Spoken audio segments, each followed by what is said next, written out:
Rather than do a roll call, I'm just going to pass around the sign-in sheet if everyone can sign in.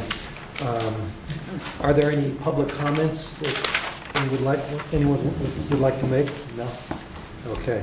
So we'll move into the approval of the minutes from the last meeting, the last two meetings on June 23rd and August 25th.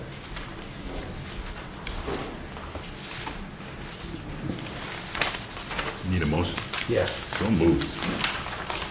Move to approve. I second it. Okay. Do we show like a sign of thumbs of everyone that approves it?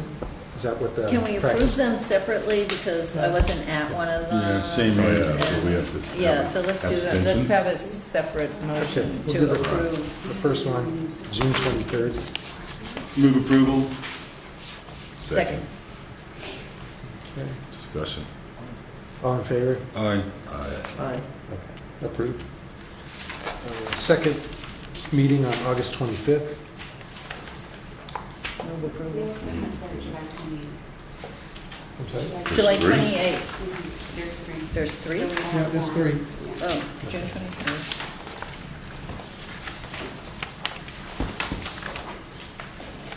Okay, so we had a motion and a second for the one on August 25th. All in favor? Aye. Aye. Okay, that one passes. So the third one was July 28th.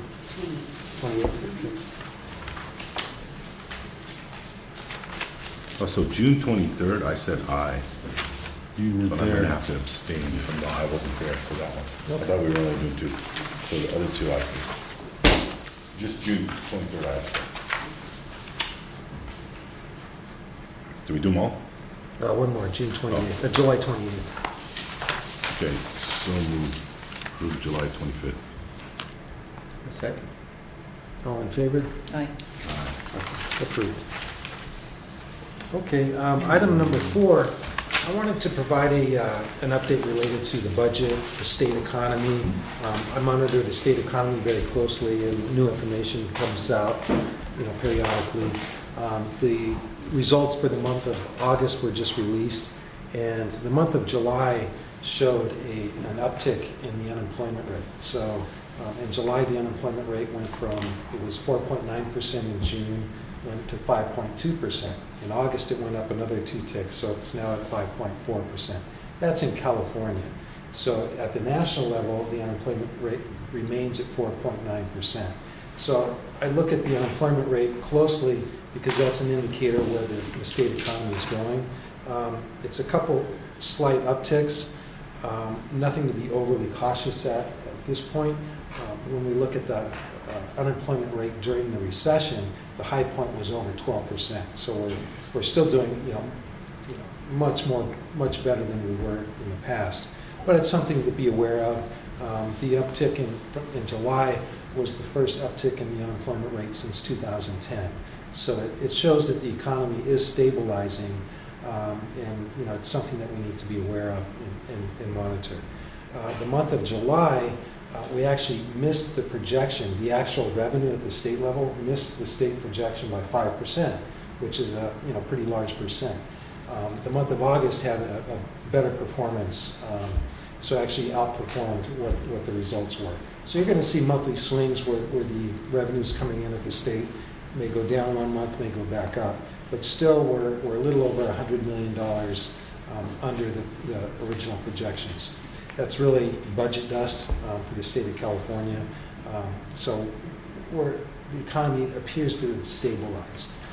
When we're looking at the housing market, at the high, the market was, the average price of homes was a little under $600,000, about $590,000. The last several months we've seen increases in the average prices of homes, and now they're right around $520,000. So it continues to go up. When we're looking at the income at the state level, revenues from personal income tax continue to outperform the market, and that's a result of the low unemployment rate. More people are working, more people are paying tax, and fueling the economy. There's a couple measures that I'd like to talk about. One is Measure 51. So Measure 51 is the measure which would provide $9 billion of funding for K through 14 for construction projects. Of that, 7 billion goes to K-12, and if it passes, 2 billion would go to community colleges. I wanted to talk about it because the polling that came out yesterday shows that only 47% of those polled support it, and we need 50% to pass. There's 43% who said they do not support it, so there's 10% who are undecided. So that 10% could really go in either direction. But what's really, it was polling at over 60% last month, so that's a huge decline in 1 month. So I know there's a lot who support it. I really can't advocate one way or another. I can just provide, what the measure would provide to Pasadena City College and for K through 14 education. A lot of people, it appears, there's been some articles in the papers that the governor doesn't support it. He mentioned that it appears to be a waste of funding to go in and do it in this manner, because what this bond would do, it would fund projects that have been in a priority list. So what community colleges do, what K-12 does, we submit projects that we want to move forward with every year. We have a 5-year construction plan. We submit that to the state, and the state prioritizes those lists really based on the timing of when they're submitted. Pasadena has the #1 project, the U building, because the building's been condemned because of retrofitting requirements. So we would really benefit greatly with the passage of that bond, because it's a $60 million project that we would get, we're #1 on the list.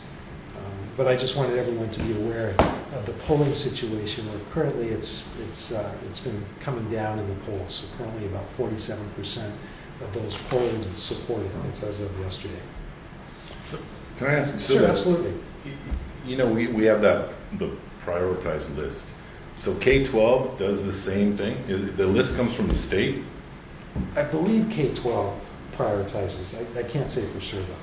I know at the community college, we all prepare a 5-year Right. plan, Yeah. submit it to the state. I'm not sure exactly how K-12 does it. And it's only for projects that have already been put Yeah. forward. So it's not like somebody can say, okay, now that this is passed, I'm going to build some A new sculpture Taj garden. Mahal. The bullet train. Yeah. If we submitted a plan this year, it would be, all the other plans that are already in queue, we would come in below those. So we couldn't get a higher priority. Okay. And that's one of the governor's issues with the measure. Then it's Is by it has to time go by rather than priority? priority. Yeah. Makes sense. Yeah. And the second measure that's on the ballot for November is Proposition 55, which is the extension of the income tax component of Prop 30. So Prop 30 has 2 components. Both components equate to about $19 million for Pasadena City College. So the sales tax component expires at the end of this year. That's about $4 million that we won't receive after this year, right, after December 31st. The income tax component expires at the end of 2018, and that portion is about $15 million a year. So Proposition 55 would extend the income tax on high-income earners for an additional 12 years through the year 2030. So if that passes, we can realistically anticipate receiving $15 million a year through the year 2030. If it doesn't pass, we're going to be in a painful situation budget-wise. Going to have to come up with a way to cover that $15 million. So currently, the polling for Proposition 55, it's 54% support it, so it requires a 50% vote.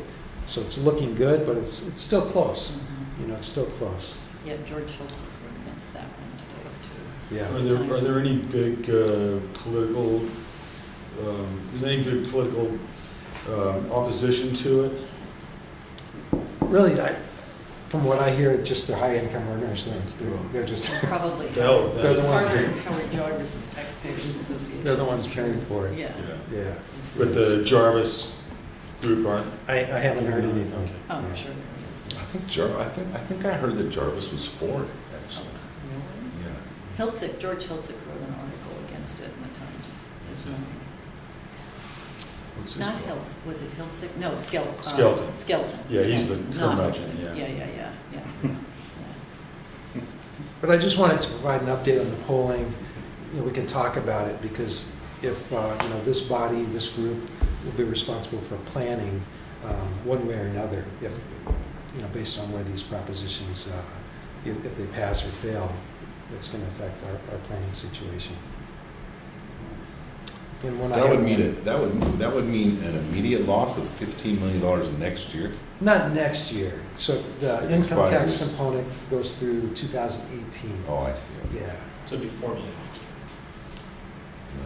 Yeah, and there's a ton difference, ballpark, it's about 4 million Right, on yeah. the sales tax, but the sales tax continue to be received for a few months into this year. But next year, it would be about 4 million. And then when the income tax component expires, when it's That's fully huge. exhausted, And it's I going to read, be about 14, yeah, I was 15 reading about million. it yesterday. They said that gets phased out over 2-3 years. So Is that was so- news to me.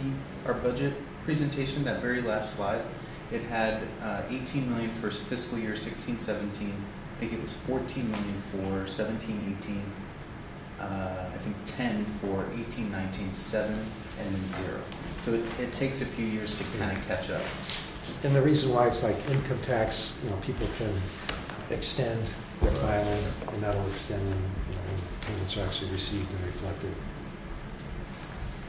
But if Prop 55 does pass, then that income tax segment continues on. Continues. Budget rounded. Yeah, for Till the 2030. It continues, but it's not necessarily growing either, right? Yeah, it's not a guaranteed amount, that's why when I say ballpark, because it's really dependent on the economy. It's Yeah. dependent on things like capital gains. A lot of the high-income earners, their wealth comes from capital gains. So if the capital gains are low, we could see a lower amount. But if it's high, we could see a higher amount. So ballpark around 14, 15 million a year, plus or minus. Right, but without the sales tax component, it's hard to, there is going to be a little less Yeah. direct money coming in. Last year, we received for both components But that won't about be there. 19 million.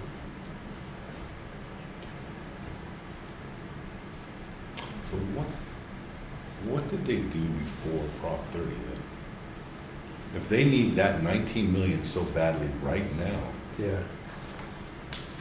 what did they do before Prop 30? You cut sections. Well, property $19 tax. million. You got to remember that after 2007, the property tax revenue really took a beating. Yeah. And with all the foreclosures and everything. yeah. That's basically taking a $500,000 piece of property and valuing it at $1 million for the purpose of tax rolls. So that was, I think that's something we've never quite caught up to, but certainly I think the prospects are good because the tax rolls keep going up. They're going up, right. Yeah, Jill and I received a report showing the annual increases for our district. And, we're showing growth of 5-6% each year. So, that's a good indicator for us. But if people's properties aren't reassessed or sold, does that change the tax base? Because I think That affects it, it's right. only when you buy a new house or your property gets Right. reassessed, which isn't on, as far as I can determine, a regular basis. Right. Because otherwise you're just looking at a maximum increase of 2% a year. So if someone bought Which their house. I haven't had happen. Yeah. Okay. Does anyone have anything else to add or comment on the state budget or the economy or any questions? Well, talking about unemployment, Mhm. things that's happening nationally, and it's been cited all over the media as a reason that the unemployment rate isn't as far down as it might be, is because people are re-entering the job force. I wonder if that's one of the things that's going on in California. It could be. And when we look at California, let's see. So for the month of August,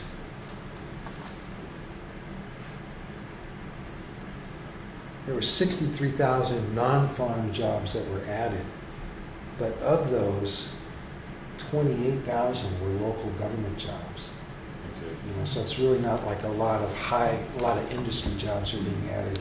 You know, there's a small portion that are like manufacturing, trade, business services, but, you know, almost half of it was local government jobs. And then there's also people that are just pulling out of the workforce. They give up doing their own thing. And, you know, that affects the unemployment rate as well. That could actually show it as being lower than what it really is.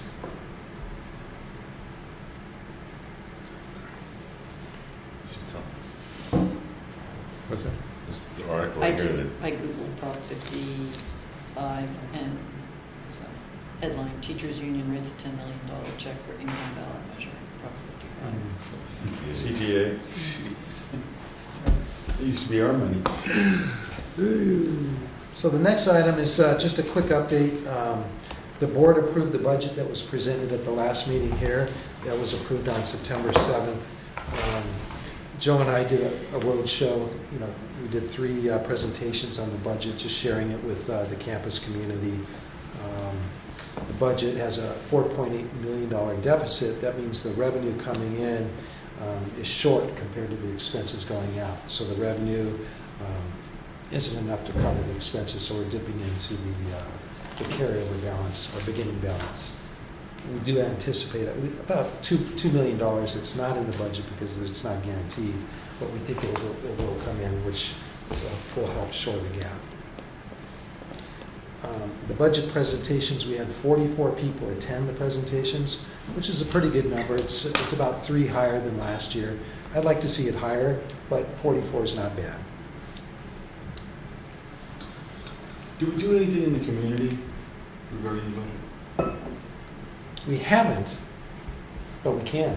I'm just curious Yeah, if there would be Yeah. any interest in it. yeah. Well, I mean, they can attend any of these meetings, right? Yeah, the board Yeah, meeting, it's all- we presented they're at all the But, board. you know, the Star News doesn't really cover that, you know, that kind of issue anymore. Yeah. So, you know, whereas they once did. Okay. There might be something for PR to put out there. And if there's nothing else, that's really all I had to cover. I appreciate everyone coming today. Don't have a lot to cover, but I didn't want to cancel the meeting. And if at all possible, I want to provide updates where our budget is, where the state's budget is, and where things are going. So I appreciate it. Whatever you want. Even though the budget meetings are not publicized, the fact that the budget has been posted is made public Right. and where they can find a copy of it, which is in the library. Mhm. So that is Right. disseminated publicly. It's online, isn't it, Joe? It's online. Yeah, it's but we have online. to keep a paper copy as well. Yeah. And it's actually, we legally are obligated to put an ad in the paper 3 business days before we do the budget presentation to the board, before they do the public hearing. And it's placed in the library. But we've never done the public forums. Has anybody checked it out?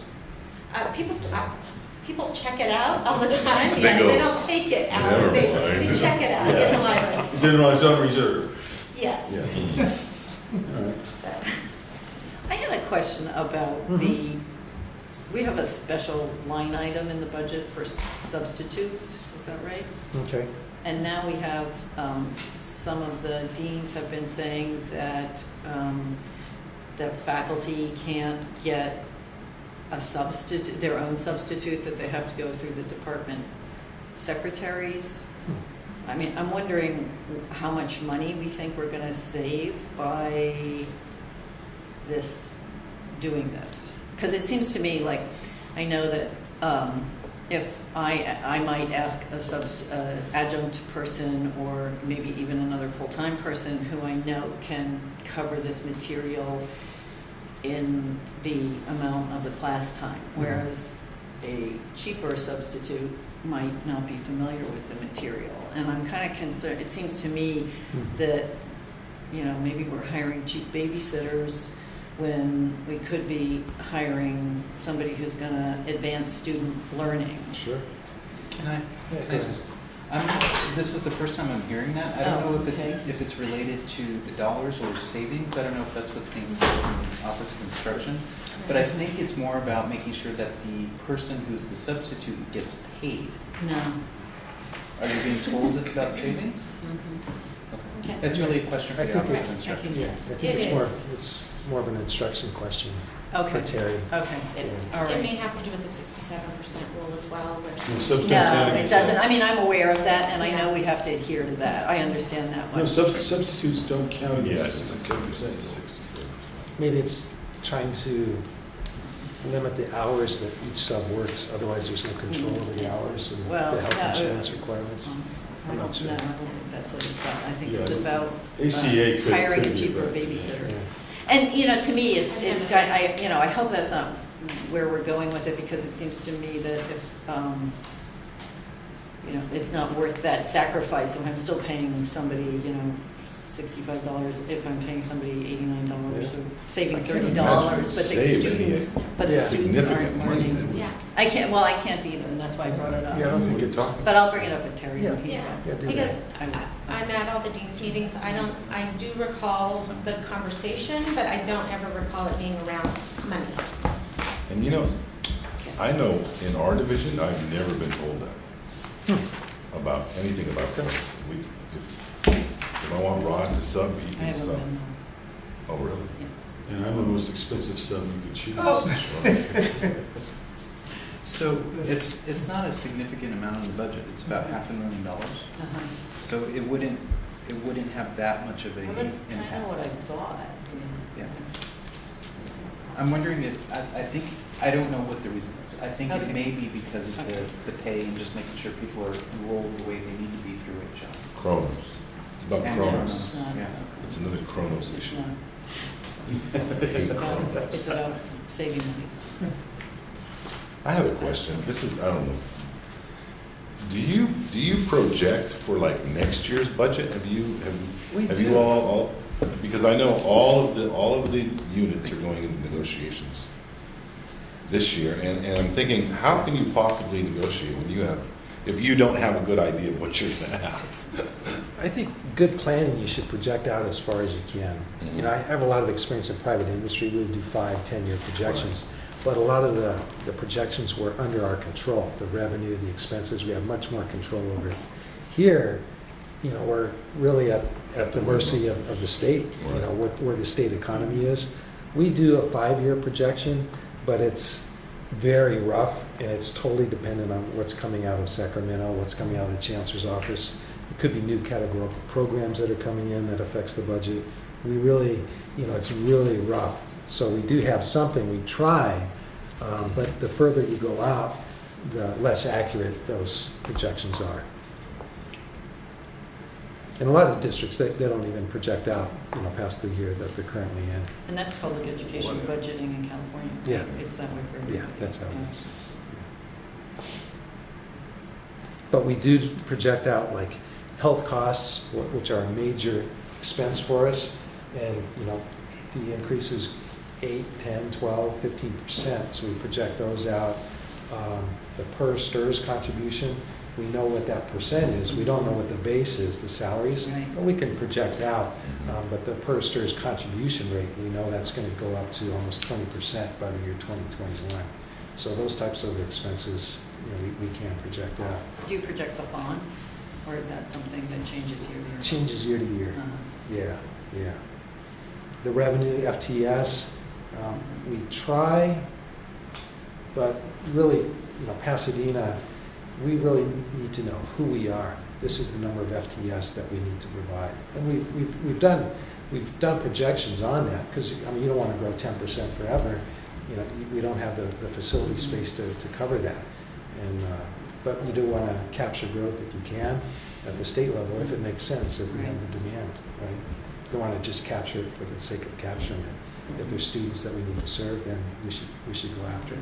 And the game has been for a long time, if other districts don't meet their growth targets, districts that exceed it get a little bit of that. That's correct. And where do we stand in that issue? Currently, there's 29 districts in the state that are in stabilization.